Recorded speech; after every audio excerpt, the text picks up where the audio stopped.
Hello, Shemai, I'm Kerry and I'm here today with a group of friends at the EVI Institute.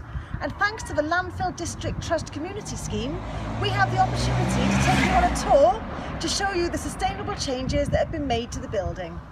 In order to preserve this wonderful building, built in 1849, but keep it sustainable, the Welsh charity Promo-Cymru, which runs the EVI, received funding, the Landfill scheme, to install air source heat pumps to reduce the amount of electricity being used in the Institute.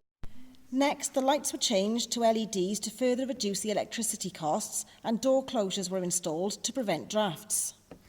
A home for the bees and bugs was also created to encourage biodiversity in the area.